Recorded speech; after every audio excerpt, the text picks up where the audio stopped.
Gravação iniciada. O homem não pode ficar sem barba, que todo mundo percebe, é incrível. Yeah.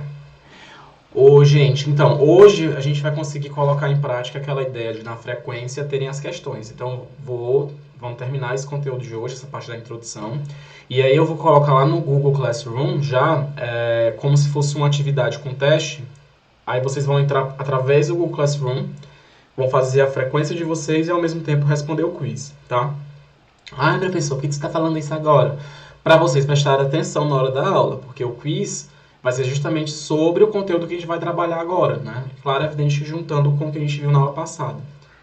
Então é importante que vocês prestem atenção, para vocês se darem bem no quiz, certo? Tá, então vamos começar. Deixa eu ver.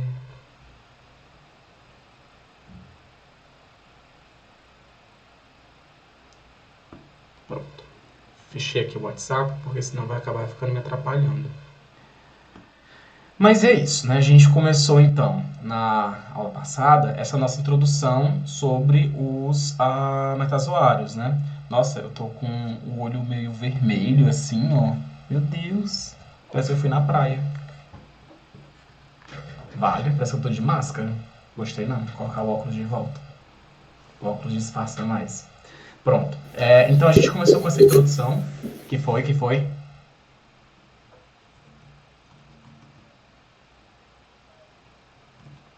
Vem falar de queimar arroz aqui, viu, Stephanie? Preste atenção logo na aula, não. E a gente começou então, né, falando sobre essa questão do que a gente já viu, sobre as bactérias, sobre a eucária. A gente falou aqui sobre os protistas, né? A aula tá gravada. Tá sendo gravada, quer dizer. A gente viu sobre os protistas também. A gente já discutiu diversas vezes sobre o porquê que os protistas não formam um grupo natural, né? Formam um grupo artificial, não são monofiléticos. E aí focamos então naqueles outros grupos, né, que são os organismos eucarióticos heterotróficos, mas unicelulares. E aí a gente entrou então na aula passada no grupo dos animais, né, que continuam sendo organismos eucarióticos heterotróficos, porém já não mais unicelulares. A gente começa a falar agora apenas dos organismos que são multicelulares. Então a multicelularidade ela surge ali, né, na base dos animais, na base da árvore filogenética dos animais, né? Inclusive a gente discutiu um pouco sobre isso na aula passada também. Aí falamos sobre como os animais são bem definidos e por isso eles são já considerados um grupo há muito tempo, né? Desde inclusive dos filósofos como Aristóteles. E aí essa classificação, deixa eu colocar aqui o ponteirinho. E aí essa classificação então meio que permaneceu, né, no decorrer do tempo, ali com Haeckel, né, até o Whittaker, né, que é aquele sistema de classificação que a gente conhece, que são as 5 famílias, né, planta e fungo, animalia, protista e procariotos, mas a gente sabe que esse sistema de classificação está ultrapassado já. E até os dias de hoje, né, que a gente tem lá o domínio o domínio Eubactéria e Archaea e o domínio Eucária, dividido em vários grupinhos, certo? A gente viu que uma das características, então, que ajudam a definir esses animais é justamente o modo nutricional, né? Além de serem organismos multicelulares, eles são heterotróficos. Mas então o fungo também é? Não. Por quê? Porque o fungo ele é heterotrófico, mas a forma de captura, né, a forma de obtenção desse alimento é diferente. Ela é por absorção de substâncias orgânicas através da digestão extracelular. Então, ele joga as enzimas para fora e absorve, então, as substâncias após terem sido digeridas, né, fora da célula, enquanto que nos animais não. Então, eles vão estar ali divididos entre os consumidores e os detritívoros, né, aqueles que conseguem se alimentar de restos de outros animais, mas são, né, heterotróficos, diferente das plantas que são fotoautotróficas. Tá? A gente viu também em relação aos tecidos, né, e às células, a gente viu que tem uma diferença entre a célula animal, a célula vegetal e a célula fúngica. Semelhança que é tudo eucariótica, né? Então tem núcleo. Mas diferenças estão relacionadas com a parede celular, né? A célula animal não tem parede celular, enquanto que a célula vegetal e a célula fúngica tem, mas a fúngica é quitinosa e a vegetal ela é celulósica, tá?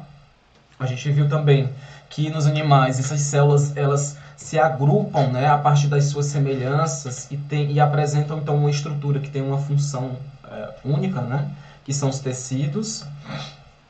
Vimos também que no desenvolvimento, né, os animais eles são diferentes dos fungos e das plantas, pois o ciclo de vida dele é o ciclo de vida diplonte, né, que é diferente do ciclo de vida aplonte e diplobionte, né, aplonte, que são dos fungos. A fase dominante é a haploide e a meiose ela vai ser o quê? Zigótica, né? Enquanto que, ela vai ser espórica. Enquanto que nas plantas, né, no diplobionte, a meiose também é zigótica. Até eu estou em dúvida, vou ter que recapitular isso aqui. Mas nas plantas tem uma alternância de gerações. E nos animais a diferença é que o ciclo de vida diplonte, a meiose ela é gamética, né? Então a meiose ela vem para formar gametas. E a fase dominante é a diploide, só tem uma fase dominante. A única fase que é haploide é a fase dos gametas, certo? E eles apresentam esse padrão de desenvolvimento embrionário também, que é bem comum deles, né, dos animais, que é logo após a fecundação, né, que é quando ocorre a junção dos dois gametas, né, ocorre a formação do zigoto, como a gente pode ver aqui, né, tem a formação do zigoto, e esse zigoto passa a sofrer então clivagens. Professor, clivagem? Sim, gente, clivagem é basicamente o quê? Uma mitose. Então ele passa a sofrer várias divisões celulares. A diferença é que na clivagem, após uma mitose, a célula não cresce. Entre uma mitose e outra, não tem crescimento celular. Então, meio que forma aquele globo, aquela massa de células com o tamanho da célula original. Entenderam mais ou menos? Várias divisões, mas sem crescimento, né, entre as células, entre uma divisão e outra. E após a formação, então, e com essa clivagem, leva então à formação de uma blástula, né, que é como se fosse uma bola, pensa numa bola de futebol, né, uma bola de tênis ali, que tem uma camada de células, né, embrionárias ao redor dela, e a parte de dentro é oca, né, que é a blastocele. E aí essa blástula passa a sofrer uma mudança, que é uma invaginação, né, e aí parte do tecido então entra, formando o que a gente chama de gástrula, né? Então ela passa por uma gastrulação. E todos os animais passam por essas fases aqui, inclusive a gente, tá? E aí é quando ocorre a formação da gástrula que a gente começa a perceber e a diferenciar os tecidos embrionários. Tecidos embrionários? Sim, tecidos, conjuntos de células que têm a mesma função. Qual é a função? Dar origem a tecidos maduros, né? Dar origem a outros tecidos no decorrer do desenvolvimento do embrião, né, e da pessoa. Então, as gástrulas dos animais, a gente pode encontrar dois tipos, a gente vai já dar uma olhada nelas, né? Em um tipo, você tem duas camadas de células embrionárias, ou seja, dois folhetos embrionários, enquanto que outro você tem três camadas de células embrionárias, três folhetos embrionários. Na que tem duas, a gente diz que ele é diblástico ou diploblástico, e na que tem três, a gente diz que ele é triploblástico, né? E aí, se você tem duas, você tem a camada de fora, chamada de ectoderme, que é ecto é fora, e a de dentro de endoderme, né, que é endo é interno. E se você tem três, você continua tendo a ecto e a endo, e entre uma e outra, né, ali entre elas, você tem a mesoderme, certo? E aí cada tecido desse, cada folheto embrionário vai dar origem, né, a um conjunto de tecidos e células e órgãos especializados na vida adulta daquele indivíduo, tá? Mas esse processo que a gente vê aqui, né, atrás de mim, deixa eu mudar o braço. Esse processo que a gente vê aqui, ele é comum nos animais, certo? E aí a gente começou a ver, então, né, dentro dessa grande diversidade dos organismos, dos animais, a gente começou a ver algumas evidências, alguns padrões evolutivos, né? A gente deu uma discutida, então, sobre a simetria, né? A gente viu o que era, então... a gente primeiro viu sobre a multicelularidade, né? Que a gente estava acostumado, então, dentro do grupo dos protistas, a trabalhar com organismos que eram unicelulares. Ou seja, o organismo todo era uma única célula. Tipo uma bactéria, por exemplo. Sendo que a bactéria não é um protista porque ela não é eucariótica, tá? Então vamos pensar numa ameba. Tipo uma ameba. Uma ameba é uma célula só. Um paramécio, que a gente viu nos vídeos. O paramécio é uma célula só também, né? Então, ele é um indivíduo completo, mas ele é uma célula só. E aí, quando entra ali na linhagem, né, dos metazoários, né, na linhagem da metazoa, na linhagem dos animais, tem essa tendência a formar, então, o quê? Um organismo composto por mais de uma célula. Né? Então, começa a ter um aglomerado de células trabalhando em conjunto. Né? Começa a formar ali os tecidos. Né? Então, uma característica comum, né, um padrão que a gente encontra, né, dentro dos metazoários, né, já na base da árvore dos animais, é a formação de organismos multicelulares, né? Mesmo ali com as esponjas, né? Mesmo aqui com o grupo das esponjas, que não formam tecidos verdadeiros, formam apenas aglomerados de células meio que independentes, né? Sem ter muita conexão, sem ter características específicas como a gente encontra nos tecidos verdadeiros, mas a gente já tem o quê? Um conjunto de células, já tem uma multicelularidade, diferente do que a gente tinha ali no grupo irmão, né, de todos os animais, que são os coanoflagelados, né? E aí, quando passa aqui para dentro do grupo dos eumetazoa, né, os metazoários verdadeiros, né, já tem a multicelularidade e a formação de tecidos diferenciados, né, tecidos verdadeiros. Tá? Então, essa multicelularidade, ó, ela vai estar bem aqui, né, na base da árvore dos animais, certo? Mesmo já incluindo aqui, incorporando as esponjas. Todos os animais têm a característica de serem multicelulares, certo? E aí a gente passou, então, a falar sobre a simetria. Né? E aí a gente discutiu um pouco o que era simetria. Inclusive, teve a participação da Hebe. A Hebe participou da nossa aula e a gente viu que simetria bilateral é quando eu consigo pegar esse corpo e dividir ele em duas partes iguais. Eu não consigo dividir em mais de duas partes, apenas em duas partes. Né?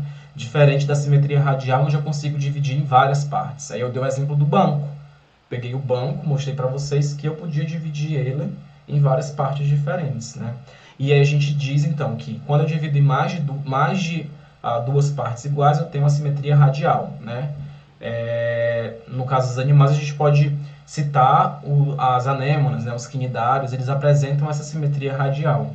E já nos outros organismos, nos outros animais, como a gente, como os gatos, como crustáceos, insetos, a gente encontra a simetria bilateral, onde eu consigo dividir bem ao meio, duas partes iguais, não consigo dividir mais que isso. E a gente, inclusive, discutiu como foi importante a bilateralidade ter evoluído, porque ela passa a gerar naqueles organismos o quê? Uma divisão entre anterior e posterior, né? O que está na frente e o que está atrás. O que está na frente é para onde o organismo vai se locomovendo. Então, todos aqueles órgãos relacionados com a sensibilidade, com a percepção, né, o olho, vai estar onde? Na parte anterior, certo? Então, essa bilateralidade é importante para isso, é importante para gerar esse senso de direção, né, nos organismos. Pelo menos foi importante para isso. Tanto que ela surge, ó, bem aqui, né, na basezinha também, quase que na base da árvore dos animais, né, só não incorpora, só não engloba os quinidários. Né, então, quando a gente para olhar na filogenia dos animais, apenas os quinidários, né, não apresentam a simetria bilateral, são radiais. Todos daqui apresentam simetria bilateral. E por isso que eles formam um grupo chamado de bilatéria, certo? Vocês estão calados hoje? O que aconteceu? É atenção. Uhum. E aí a gente começou a falar então dos tecidinhos lá. Lembra que a gente estava falando dos tecidos antes, né, naquela parte do desenvolvimento embrionário, que aí tinha blástula, gástrula, né? E aí quando formava lá a gástrula, a gente conseguia separar 3 camadas embrionárias bem definidas, ou então 2, né?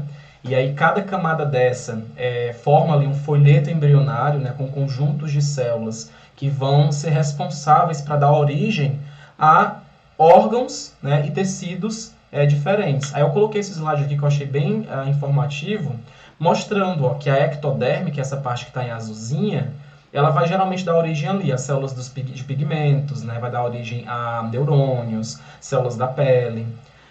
A endoderme vai dar origem às células estomacais, células pancreáticas, células pulmonares, né? E a mesoderme vai estar relacionada com músculos, a hemácia, células ósseas, né? Então, no geral, a mesoderme está muito relacionada com essa parte meio que de...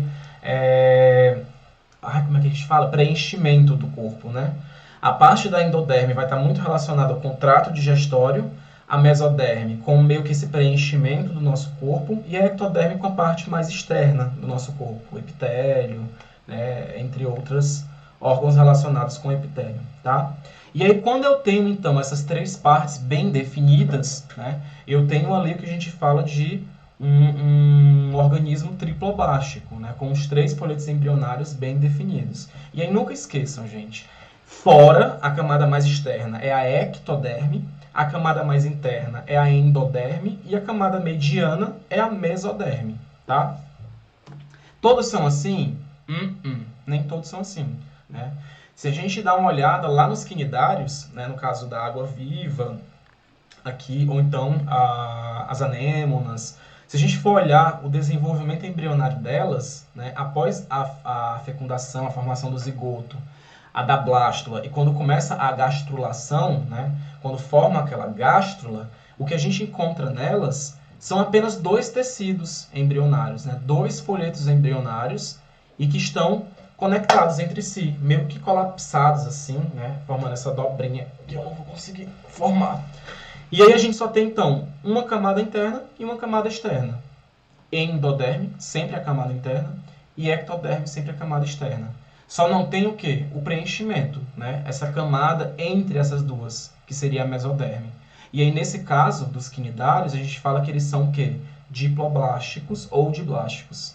Naqueles demais, que vão apresentar essa característica que eu falei para vocês, de ter as três camadas, né, os três folhetos, a ecto, a endo e a meso, a gente fala que ele é triploblástico. E o mais louco, gente, é que quando a gente olha na árvore filogenética, aparentemente,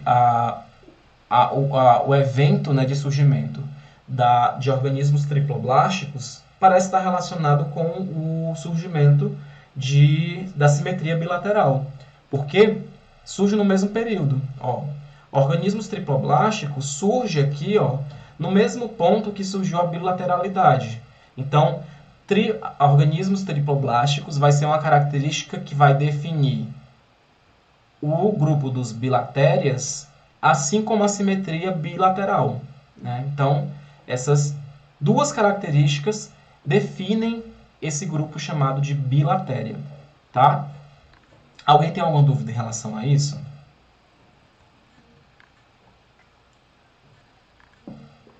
Então vamos adiante.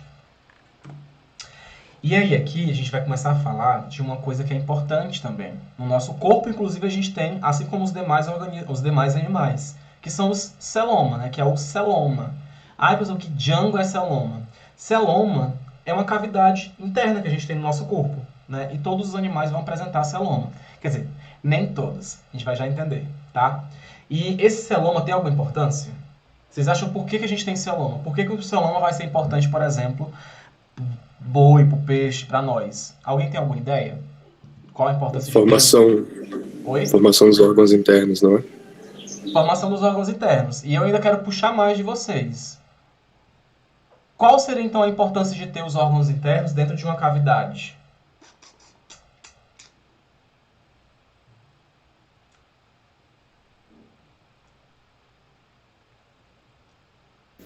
Uma pergunta? Qual a importância de ter os órgãos internos se desenvolvendo dentro de uma cavidade? Ai, era bom se eu tivesse um outro copo. Não sei. Acho que a primeira coisa que a gente pensa é proteção, né? Pode ser proteção, mas uma outra coisa. Os nossos órgãos se locomovem? Se mexem? Se locomovem, ó. Se mexem? Eu acho que não. Acho que sozinho não, né? Precisa de uma... Ele sofre em contração. Aí não. Ah, de se mexer, não de desmexer, de percorrer o corpo, né? Não, corre o nosso corpo, É mas ele se diferente. move. Ninguém me explicou essa parte. O Mas- Wendel não tá errado. Mas se gente. move, por exemplo, pulmão.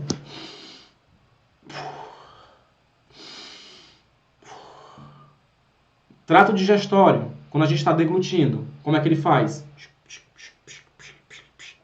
Então, os nossos órgãos, né, internos, eles têm um movimento. Imagina se não tivesse um espaço disponível para que eles se movimentassem. Como que seria? Imagina o coração tentando bater num espaço apertado. Não daria. Né? O pulmão também conseguir, né, o diafragma conseguir baixar para fazer com que o nosso pulmão inspire, né, então, oxigênio. Não ocorreria. Então, esses espaços internos, né, esse celoma, ele vai ser muito importante para que os nossos órgãos consigam ter espaço para, então, se mexer, o que vai ser essencial para a função deles, certo? Então, o celoma tem essa importância, né? Além, claro, da proteção também, de formar uma proteção, né? Até uma proteção mesmo mecânica, né, pro nosso corpo. Para vocês terem ideia, tem alguns organismos... Gente, ó, vou logo falando, essa parte de animal eu não entendo nada. Então, eu estou tendo que estudar para poder conseguir discutir com vocês, porque eu só passei o resto da minha vida acadêmica trabalhando com planta, né? Então estamos na mesma página. Tamo junto. Mas assim, tem alguns organismos que eu acho que são os nematelmintos, que a gente ainda vai ver. Se eu não esteja enganado, o celoma deles tem um líquido que gera uma pressão tão forte que forma como se fosse quase que um esqueleto, né? Formado pelo celoma. Um líquido dentro dessa cavidade, gerando ali uma força para conseguir, então, dar uma estabilidade para o corpo do bicho que não tem osso, né? Não é doido isso?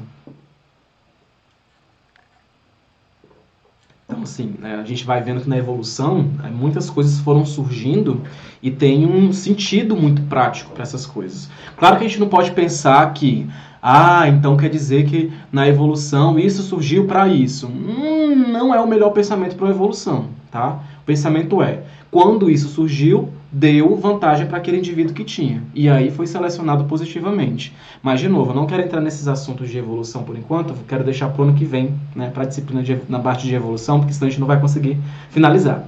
E aí, de cara, eu já digo para vocês que a gente consegue dividir os animais em 3 grupos, né, relacionados com o celoma. Em alguns grupos não tem celoma, e aí eu vou vir para o lado de cá, vai ficar mais fácil, né? Como, por exemplo, aqui, ó. Como aqui nos platelmintos, né? Nos platelmintos, eles não vão ter celoma. Então, o corpo dele não tem cavidade. Ele é completamente sólido, ó. Aí tem um outro desenho aqui, ó.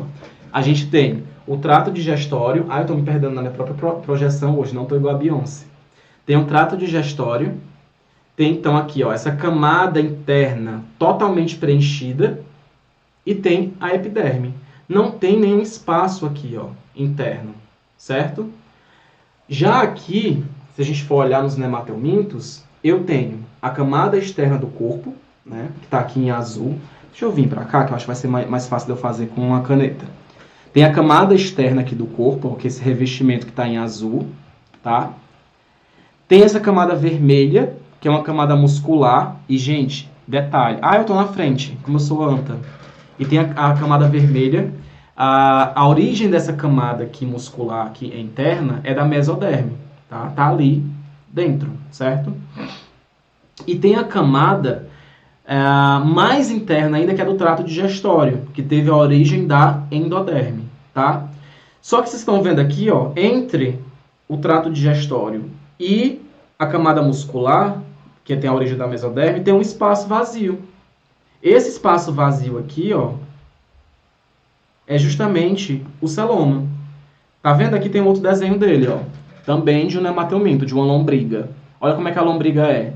Ela tem a epiderme, né, o revestimento corporal. Ela tem uma camada muscular aqui, ó, interna, tá? E ela tem um espaço vazio. Só que nesse caso não é vazio porque está preenchido por líquido, né? Mas assim, um espaço que não tem tecido.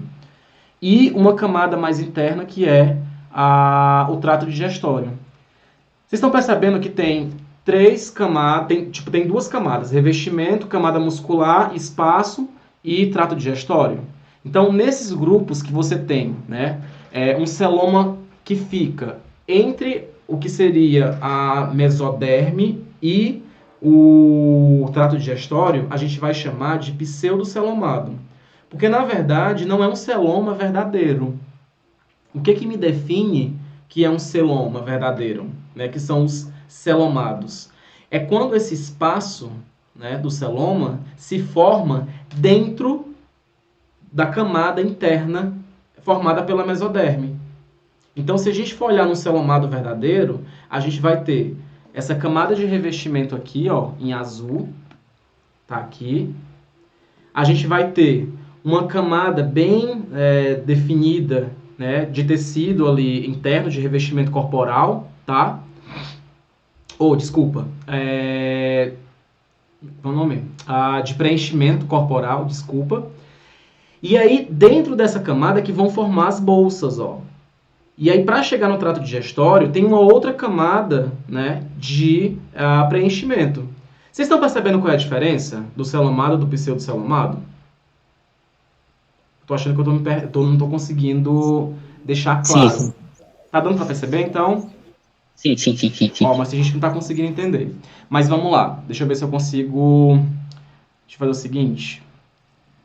Eu acho que talvez esse slide não tenha ficado tão claro como eu queria que ele ficasse. Então eu vou fazer o seguinte. Eu vou duplicar ele. Que aqui é assim, a gente faz ao vivo. E vou dar um zoom aqui. Eu vou tirar esse monte de outras coisas aqui. Quem sabe faz algum. Tirar esse monte de outras coisas aqui. E vou deixar só essa ilustraçãozinha aqui maiorzinha. Que aí talvez fique mais fácil.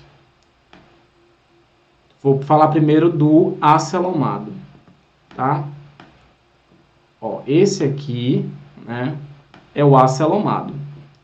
Ele é acelomado por quê? Porque não tem celoma. Pronto. Se você olhar no corpo dele, ele vai ter essa região aqui de revestimento que está em azul, certo? Ele vai ter essa parte de preenchimento aqui, ó, que está em vermelho, que tem a origem da mesoderme. E ele tem o trato digestório que está aqui em amarelo. Então é maciço, né? É tipo, não é oco por dentro, ele é maciço. Tem tecido em toda essa parte dele aqui, ó. Né? Em toda essa parte dele. Não tem nenhuma cavidade aqui, tá? Vamos olhar agora para um celomado. Quer dizer, um pseudocelomado, na verdade. Deixa eu trocar aqui. Vamos colocar, nesse caso aqui, do nemateuminto, tá? Nesse caso do nemateuminto, olha a diferença. O que é que eu tenho agora? Eu tenho a camada azul de revestimento, tá aqui, ó, bonitinha, a camada azul. Eu tenho uma camada interna, né, que é ali a camada de preenchimento, que é uma camada muscular, tá, que vem da mesoderme. E aí eu tenho um espaço vazio aqui, ó. Um espaço vazio, e o trato digestório é como se estivesse meio que boiando nesse espaço vazio. Não tem nenhuma camada de preenchimento, né? Nenhuma camada de origem da mesoderme em contato com o trato digestório. E aí por isso que a gente chama isso de pseudoceloma, não é um celoma verdadeiro, tá? Já no outro tipo aqui, no celomado verdadeiro, né? No celomado e não no pseudocelomado, o que a gente tem? A gente tem a camada de revestimento, que também está em azulzinho aqui, bonitinha. A gente tem a camada vermelhinha de preenchimento, que tem lá a origem da mesoderme, tá? Só que ela está em contato direto com o trato digestório. Olha aqui, ó. Aqui, ó, não tem nenhum espaço entre essa camada de preenchimento de origem mesodérmica e o trato digestório. Ele está, ó, completamente grudado no outro. E aí as cavidades vão surgir no meio desse tecido de preenchimento aqui, de origem da mesoderme. Então, isso a gente chama de celoma verdadeiro. Então, nos celomados, esse tecido que tem origem, né, da mesoderme está em contato direto com o tecido de revestimento e está em contato direto com o trato digestório. O trato digestório não está solto dentro. O que foi que o Wendel perguntou? O outro não tem o que mesmo? O outro não tem... Deixa eu colocar no outro slide que tem os três, para vocês verem agora os três, né? Para comparar. Olha, Wendel, o outro, ele tem também esse tecido aqui de preenchimento. Qual é a diferença? O tecido de preenchimento aqui vermelho está em contato direto com o trato digestório, em amarelo? O que é que vocês acham?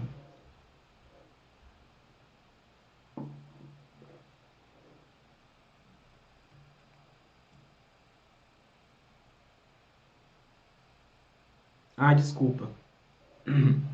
Isso mesmo. Ele não está em contato direto. Então, no pseudocelomado, né, esse tecido de preenchimento de origem da mesoderme, ele não está em contato com o trato digestório. Né? O pseudoceloma é um espaço que tem entre o trato digestório e o tecido de preenchimento de origem mesodérmica. Enquanto que o celoma é um espaço que se forma dentro desse tecido de preenchimento de origem mesodérmica. Então, ele sempre vai estar em contato com o trato digestório. Vamos ver um exemplo, né, de um organismo vivo que tem um celoma verdadeiro. Nós, por exemplo, quando a gente olha aqui, no caso do ser humano, a gente tem, né, o tecido de revestimento. A gente tem esse tecido aqui, essa parte que são os órgãos e tecidos de preenchimento, certo? E no trato digestório, ele todo é revestido por tecido de origem mesodérmica. Todo revestido. O celoma se forma dentro desse tecido de preenchimento. Vocês conseguem entender mais ou menos isso que eu estou falando? Querem que eu dê um zoom nessa imagem também? Se ela tiver ficado pequena. Deixa eu dar aqui um zoom nessa imagem também.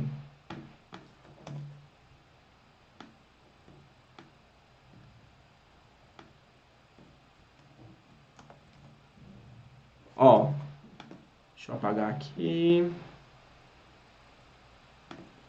Olha só. Então aqui, né, em nós, seres humanos, a gente tem o tecido de revestimento. A gente tem esse tecido de preenchimento muscular, ósseo, que tem origem mesodérmica. E ele, circunda todos os nossos órgãos. Todos os nossos órgãos. Então as cavidades, na verdade, elas estão dentro desse tecido de preenchimento. Ela se forma dentro desse tecido de preenchimento, tá? Ela não separa esse tecido de preenchimento de origem mesodérmica do trato digestório. Ele continua, em contato com esse tecido. Deu para entender?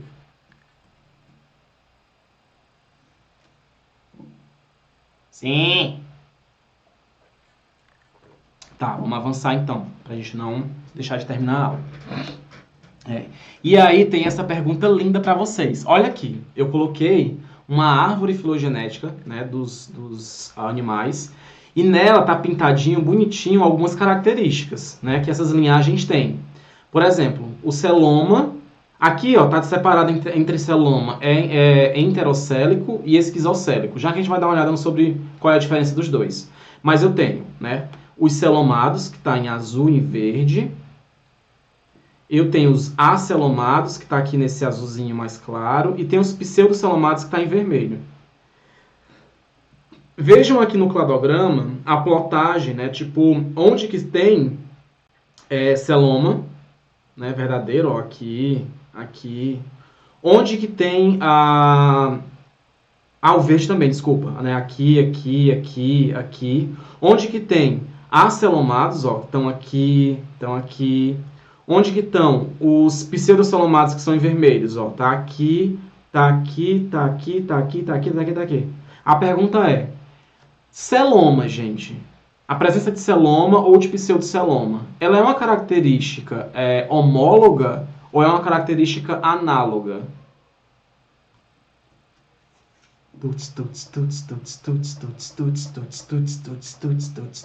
Bora, pensem. Cai lá na prova. Gente, o celoma nos animais, a presença de celomas é uma característica homóloga ou análoga? O que é que vocês iam dizer?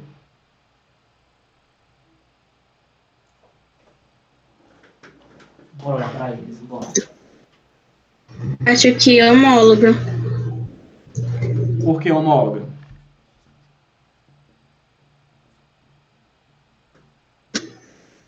Acho que porque ele pode estar presente em vários organismos possuindo a mesma função. Pensa comigo. O que define uma característica homóloga e o que define uma característica análoga?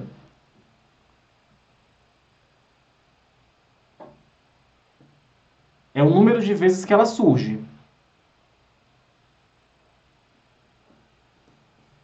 Se ela surge uma única vez, né, em um único evento, lembra lá daquela primeira prova que a gente fez? Se ela surge uma vez em um único evento, a característica ela é homóloga. Se ela surge em diversos eventos independentes, a característica é análoga. E aí, no caso do celoma, ela é uma característica o quê? Você quer sair? Análoga porque primeiro surgiu os enterocelomados e depois os esquizocelomados, não é isso? Justamente. Não, aconteceu em dois momentos diferentes, Aconteceu mas em é a dois mesma momentos função. diferentes, né? O celoma, gente, ele surge em dois momentos diferentes. Porque tem tanto aqui, ó, nesse grupo aqui, ele todo é celomado, né, heterocélico, mas também tem celomado enterocélico aqui e tem celomado esquizocélico, ó, aqui, aqui, aqui, aqui, aqui, aqui. Então, provavelmente ele surgiu uma vez aqui, ele surgiu uma vez aqui, ele surgiu uma outra vez aqui e surgiu uma outra vez aqui. O pseudocelomado provavelmente deve ter surgido uma vez aqui, uma vez aqui, uma vez aqui e provavelmente uma vez aqui, mudando para celomado aqui e aqui ficou, aqui é incerto. Mas, ou seja, são várias origens, né, independentes, são vários eventos de origem do celoma que são independentes. Então, ele não forma uma característica homóloga. Então, gente, quer dizer que eu não posso definir grupos monofiléticos usando o celoma como uma característica? Não. Não posso. Eu posso definir, então, o grupo dos celomados. Não, professor. Se eu definir o grupo dos celomados, vai ser um grupo natural, monofilético? Não. Não. Olha só, bora fazer aqui, ó. Vou fazer um grupo formado por esse... Ai, meu Deus, cadê mais? Esses aqui... E esses... aqui. Gente, isso é um grupo monofilético, pelo amor de Jesus Cristo. Nunca. Então não dá para definir um grupo monofilético porque não é homólogo, né? Não é uma homologia, é uma analogia, tá? E aí eu vou falar então um pouco para terminar, né, sobre desenvolvimento, porque dentro dos animais a gente consegue definir dois tipos de desenvolvimento bem característicos, tá? É o que a gente chama de desenvolvimento protostômico ou protostômio e desenvolvimento deuterostômio, tá? Sou eu. Então tem protostômio e deuterostômio. Professor, como é que a gente consegue dizer se o bicho é protostômio ou deuterostômio? Tem três coisas que influenciam. Três coisinhas. É ele mesmo. Primeiro, o tipo de clivagem. Lembra da clivagem? Lá quando forma o zigoto, que ele começa a se dividir, né, que são clivagens, divisões mitóticas sem crescimento celular entre elas, tem dois tipos diferentes. Nós vamos já ver isso. Segundo, a formação do celoma. A formação do celoma também é diferente, né? Lá dentro dos grupos celomados, a formação desse celoma pode ser de dois tipos também, que é aquele tipo que estava aqui, ó, enterocélico e esquizocélico. Vamos já entender qual é a diferença entre eles. E terceiro, o destino do blastóporo. Professor, que Django é blastóporo? Blastóporo, gente, é esse poro que tem aqui na gástrula, ó. Esse porozinho bonitinho aqui que se forma na gástrula é o que a gente chama de blastóporo. E aí esse blastóporo ele pode ter dois destinos. Qual foi a dúvida, Raí? Repete o quê? Não, calma, gente. Não se desesperem. Calma. Só estou falando para vocês como que eu consigo definir se o desenvolvimento é protostômio ou deuterostômio. Aí tem 3 elementos que me ajudam a definir se ele é protostômio ou se ele é deuterostômio. Que elementos são esses? Vamos lá. O tipo de clivagem é o primeiro elemento, certo? O tipo de formação do celoma é o segundo elemento. E o destino do blastóporo. Esses 3 elementos juntos me definem qual é o tipo de desenvolvimento. Se ele é protostômio ou deuterostômio. Vamos entender cada um deles agora. Vai ficar mais claro. Calma, não se desesperem. Vamos olhar primeiro o tipo de clivagem, certo? Pronto. Lembrem o que é clivagem. Clivagem é, após a formação do zigoto, né, teve lá a fecundação, tem a formação do zigoto, qual o padrão que essas células se dividem? Né? Elas primeiro se dividem igualmente, bonitinho, se divide de novo, ó, uma outra vez, bonitinho. Só que aí, quando chega aqui, né, nessa terceira divisão, olha o que pode acontecer. Em um grupo, ela continua se dividindo igualmente. Então, formam ali 8 células de tamanhos iguais. Ah, eu estou na frente. Meu Deus! 8 células de tamanhos iguais. Ó, 8 células aqui em cima, ou 4 células aqui em cima de tamanhos iguais, e 4 células aqui embaixo também de tamanhos iguais, certo? Então, essa é uma clivagem onde não tem uma diferença das células filhas. Já no outro tipo, ó, na passagem de 4 células para 8 células, o que acontece? Tem uma divisão desigual, onde um grupo de células vai ficar sendo menor do que o outro grupo de células. E aí, quando tem esse tipo de divisão diferencial, essas células menores, elas rotacionam. Olha o que acontece aqui, ó. Tá vendo que tem uma setinha aqui, ó? Olha para essa parte aqui, ó. As células menores, as 4 células menores, elas rotacionam. Elas vão para lá, para cá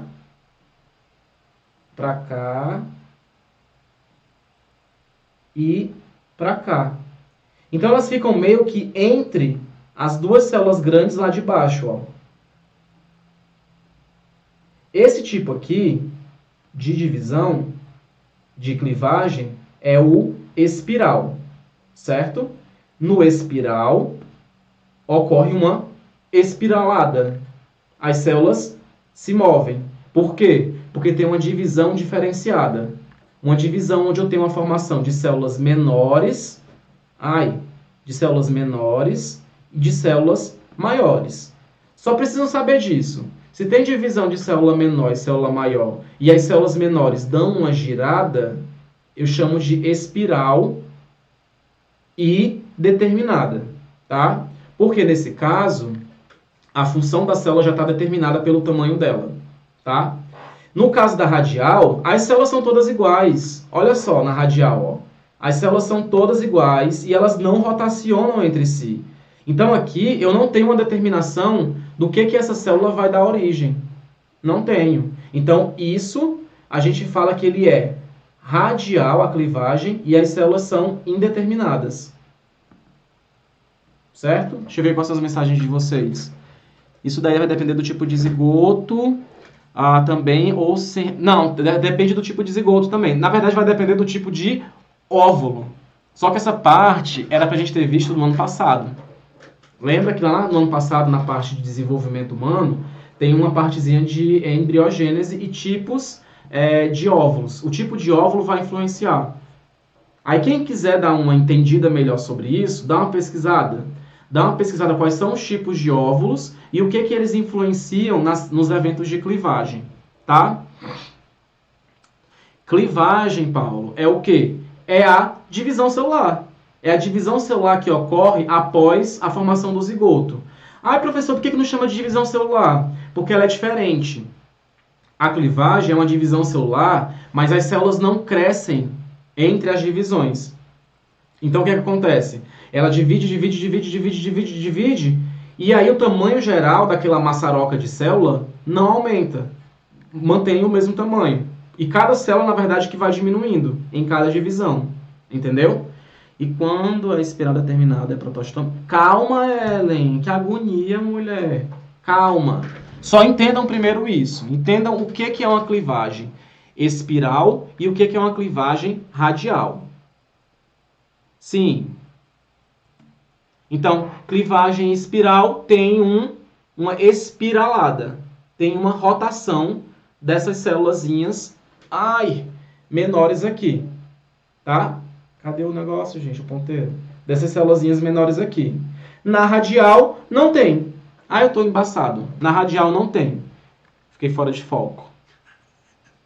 Certo? Esses são os dois tipos de clivagem. Vamos lá. Em relação ao desenvolvimento do celoma, tá? Existem dois tipos de desenvolvimento do celoma. Mas, primeiro, tem que deixar bem claro o que é o celoma. O celoma é aquela cavidade que vai se formar dentro daquele tecido de preenchimento que tem origem de onde? Da mesoderme, certo? Deixem muito claro na cabeça de vocês o que é o celoma para poder vocês entenderem os dois tipos de celoma. Mas aí, quais são os dois tipos? Eu tenho aquele celoma que é o esquizocélico, que é esse aqui de cima. E tem o celoma que é o enterocélico, que é esse aqui de baixo. Tá? No celoma esquizocélico, gente, esse espaço, essa cavidade, né, o celoma, ela vai se formando a partir de conjuntos de células que se formam ali dentro da própria mesoderme. Então, dentro da mesoderme, né, dentro dessa região aqui, da mesoderme, começam a se diferenciar algumas células que vão, então, dar a origem ao celoma, certo? Já no enterocélico, as células que vão dar origem ao celoma, elas são provenientes da endoderme, daquela camada interna de células. E essa camada da endoderme ela vai dar origem ao quê? Ao trato digestório, lembra? Por isso que é chamado de enterocélico. Entero vem de trato digestório. A única diferença é essa. Numa você tem o celoma. Não? Pois vamos lá de novo, então. Vamos ver aqui comigo. Primeira coisa que o que a gente está vendo agora? Formação do celoma. Como que o celoma é formado? Tá? Tem duas formas. Em uma forma, que é essa primeira forma aqui de cima, o celoma está em rosa. São essas partezinhas rosas aqui, Vou colocar hoje. O celoma está aqui nessa partezinha rosa, o celoma está aqui nessa parte rosa, desculpa. Nessa daqui de cima, o celoma vai se formando a partir de células que vão se diferenciando dentro da própria mesoderme, certo?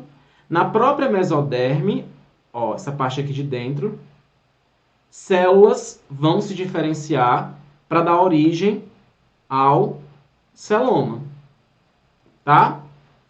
Uma outra forma desse celoma ser formado é com células que se formam, que se diferenciam a partir da endoderme, certo? A partir dessa camada aqui da endoderme, que está em amarelinho, conjuntos de células começam a entrar na mesoderme, e aí são esses conjuntos de células que vão dar origem ao celoma, à cavidade.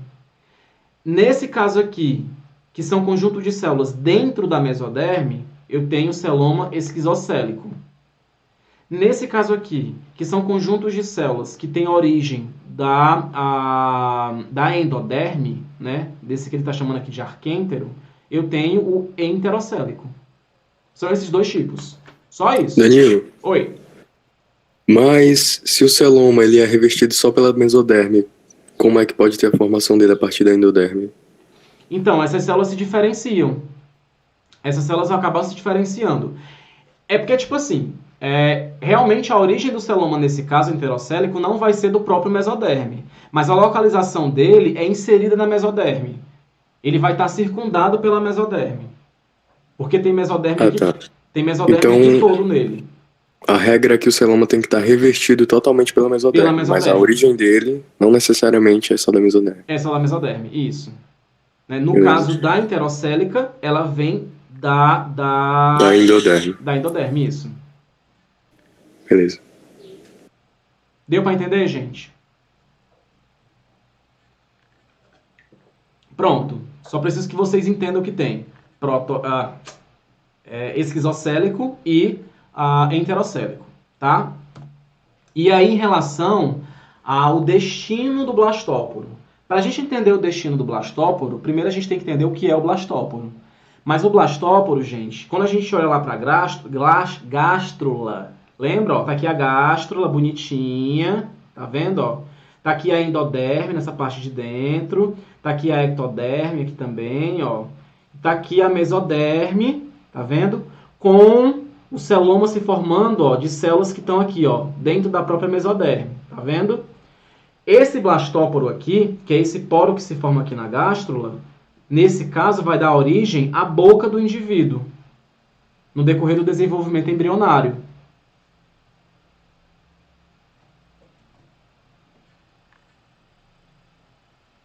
Sim, essa cavidade vai ser para abrigar os órgãos internos, justamente. É isso mesmo. Obrigado, Jonas. Tá, nesse caso aqui, preste atenção, o blastóporo, ó, no decorrer do desenvolvimento do indivíduo, ele vai dar origem à boca. A boca, certo? Em um outro caso, né, no caso desse aqui, ó, o blastóporo, né, esse poro da gástrula, o blastóporo, vai dar origem ao ânus. E aí a boca vai ser formada em seguida por uma outra cavidade que vai se desenvolver da parte daqui de cima. Então, no protostômio, por isso que é protostômio. Proto é de primitivo. O blastóporo, que é o primeiro poro que tem lá no indivíduo, vai dar origem à boca. No deuterostômio, o poro vai dar origem ao ânus. A boca vem depois. Certo? Então, quando eu junto essas três informações, eu tenho essa tabelinha bonitinha, bem resumidinha para vocês. Desenvolvimento protostômio, ó, que é esse tipo daqui, da coluna em azul. A clivagem, ela vai ser o quê? Vai ser espiral e determinada. O celoma, ele vai ser formado a partir de massas sólidas da mesoderme que se dividem e formam o celoma. Então, ele é o quê? Esquizocélico.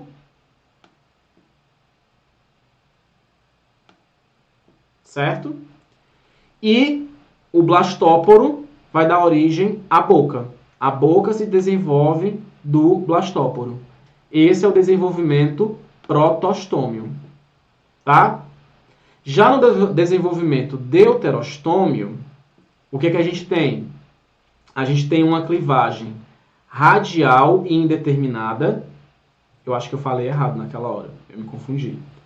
No deuterostômio, a clivagem ela é radial e indeterminada. O celoma ele vai ser formado a partir de dobras do arquêntero, né? Que é justamente o quê? O arquêntero é essa cavidade formada pela endoderme, tá? E aí são dobras, né, dessa endoderme aqui que vão dar origem ao celoma. Então é um celoma o quê? Enterocélico. Vou colocar um ES aqui. Esquizocélico. E aqui o celoma ele é enterocélico. E o blastóporo vai dar origem ao ânus e não à boca. A boca vai se formar depois de um outro polo que vai ser desenvolvido. Então, aquelas três informações, aqueles três elementos, ajudam a gente a definir se um organismo tem o desenvolvimento dele protostômio ou se ele tem o desenvolvimento deuterostômio. E aí isso vai ser importante? Vai. É tão importante que a gente consegue definir, ó, dentro dos bilatérias, dois grupos bem definidos, né? Dois grupos naturais, dois grupos monofiléticos. Um grupo só formado por organismos com desenvolvimento protostômico, são esses daqui. E um outro grupo só formado por organismos deuterostômicos, que são esses daqui. Então, o tipo de desenvolvimento, ele é importante, porque ele vai me definir esses dois grupos, vai me fazer entender, né, o padrão de desenvolvimento, o padrão evolutivo desses dois grupos aqui. Alguém ficou com alguma dúvida em relação a isso? Meu Deus, está acabando a aula. Eu tenho uma. Aqueles outros que sobraram ali, é porque eles não têm celoma e eles... Como é que é o sistema digestivo deles? Nesses outros dois aqui, né, eles não têm esse tipo de... Ele não se enquadra nesse tipo de desenvolvimento, porque eles não têm celoma, né? Mas eles são... eles têm... O blastóporo deles dá origem à boca. Mas a gente não pode dizer que eles são protostômios, não fazem parte dentro do grupo protostômia, porque eles não têm celoma, eles não têm... O tipo de clivagem deles eu nem lembro qual que é. Mas assim, dentro do grupo protostômia, eles não fazem parte, nem deuterostômia, tá? Mas eles têm o blastóporo dando origem à boca, o que daria para chamar de protostômio. Deu para entender mais ou menos, Jonas? Aí seria um sistema digestório incompleto, então? Não, ele tem um sistema digestório completo. Quer dizer, agora eu estou na dúvida. Porque ele forma um poro depois. Não, estou na dúvida, porque eu acho que realmente esses quinidários não formam um sistema digestório completo.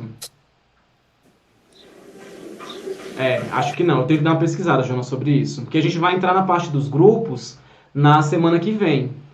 E aí, na semana que vem, eu vou começar a dar mais uma lida sobre cada grupinho desse. A gente vai ver cada um? Por cima, né? Pelo menos assim, o geralzão de cada um deles. A ideia é essa. Louco. Legal. Beleza. Tá? E aí, quando chegar em cada um deles, a gente dá uma olhada com mais calma. Eu tento tirar essa tua dúvida. Porque até eu fiquei com dúvida agora. Não tenho certeza. Tá? Gente, então acho que eu vou acabar a aula por aqui, né? Para finalizar, eu tinha colocado algumas concepçõezinhas, tipo, todos os animais compartilham um ancestral comum, né? Que no caso são os poríferos lá, os coanoflagelados. As esponjas são os animais basais, vai ter. O metazoa, né? Que é o clado de animais com tecidos verdadeiros, né? Que são esses a partir daqui. A bilatéria é o grupo que tem o maior número de organismos, né, dentro dos animais. E que há 3 clados de animais bilatérios, né, que são esses 3 aqui, certo? E aí, com isso, né, eu vou liberar lá no Google Classroom a frequência de vocês. Vai ter um Forms, e aí nesse Forms vocês vão o quê? Preencher a frequência e vão preencher o quiz, tá? Eu vou colocar agora lá no Google Classroom. Vamos ver, cadê? Tananá, adicionar, sem, todo mundo aqui. Pronto, acabei de criar a atividade lá, então já está disponível para vocês, certo? Vocês podem entrar pelo Google Classroom. Eu não tenho como mandar o link por aqui, que se eu mandar o link por aqui, eu não tenho como puxar as notas de vocês do coisa. Por quê? Vocês vão ter que sair, Se eu mandar por aqui, se eu não mandar por aqui.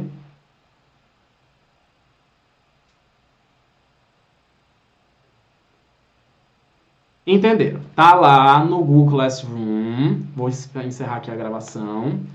Tá lá no Google Classroom.